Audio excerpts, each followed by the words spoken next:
Magandang araw, narito na ang mahahalagang balita mula sa PNA Headlines. Dumating na sa Pilipinas ang mga piling mamamayan ng Afghanistan na nagpapaayos ng kanilang mga Special Immigrant Visa patungong Estados Unidos. Ayon sa Department of Foreign Affairs, nasa 300 Afghan kung saan kalahati sa bilang ay mga menor de edad ang mananatili sa bansa sa loob ng 59 na araw. Sa loob ng panahong ito, kukumpletuhin nila ang application para sa kanilang mga visa sa US Embassy dito sa Maynila. Titira sila sa isang pasilidad na inihanda ng gobyerno ng Estados Unidos na siya ring sasalo sa lahat ng pangangailangan nila habang nasa Pilipinas.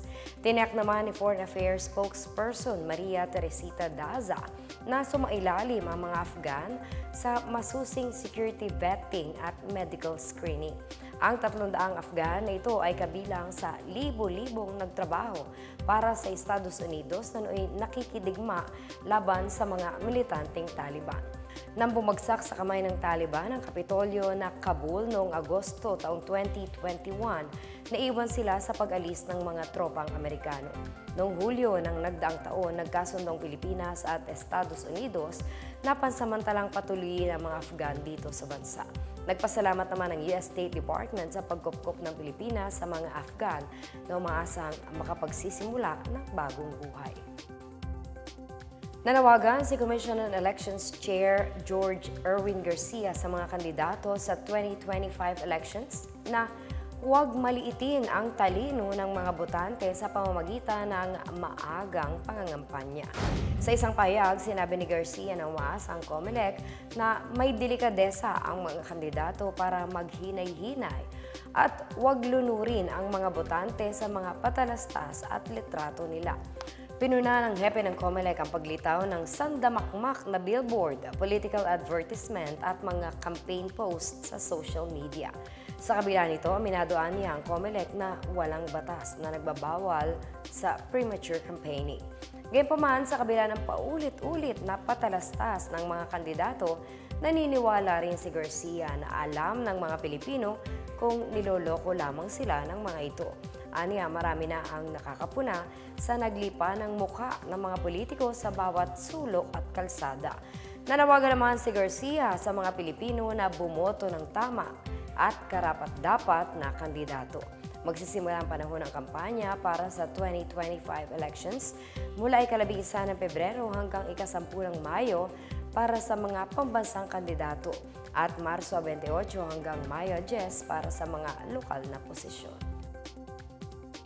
Umabot na sa 843 ang bilang ng mga nasaktan noong bagong taon dahil sa paputok.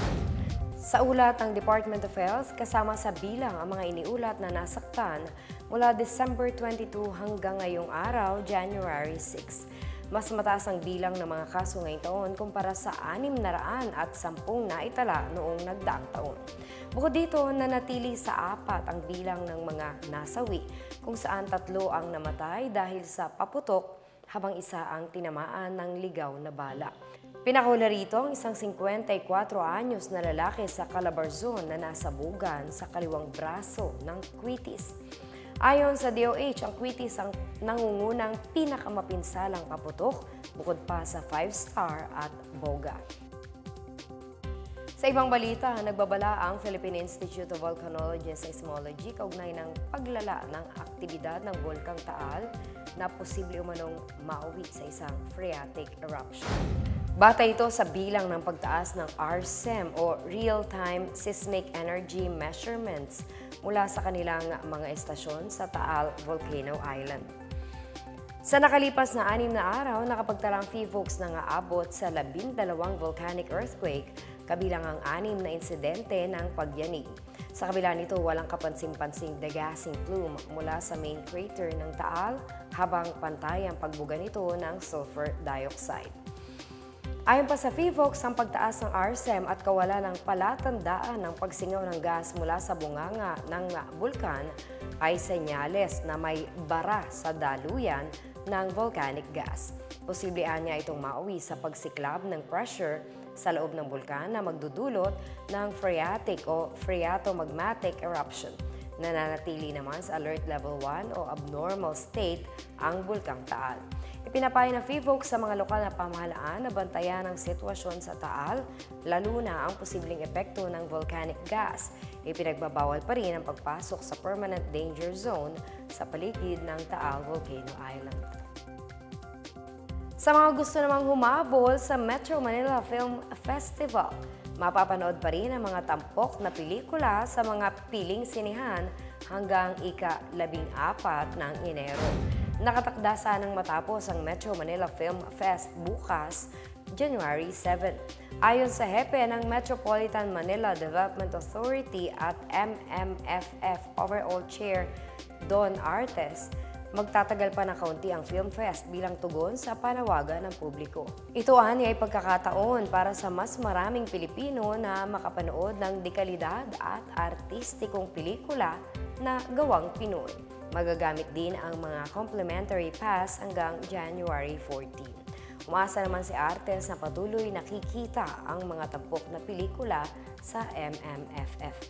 Inilusad ang Metro Manila Film Festival para pagyamanin at palaganapin ang sektor ng pelikulang Pilipino. At yan ang pinakabago at pinakamahalagang balita sa mga oras na ito hatid sa inyo ng PNA Headlines. Para sa iba pang mga balita at impormasyon, bisitahin ang aming webpage pna.gov.ph o aming Facebook at X account na Philippine News Agency. Ipinapalabas din ang PNA Headlines sa Facebook page ng serbisyo. Mapapanood din ang PNA Headlines sa pamamagitan ng link sa website ng News and Information Bureau sa ilalim ng PNA News at sa YouTube account ng Philippine News Agency. Ako si Marita Muahe. Ito ang PNA Headlines, naghahatid ng mga balitang nagbubuklod sa bagong Pilipinas.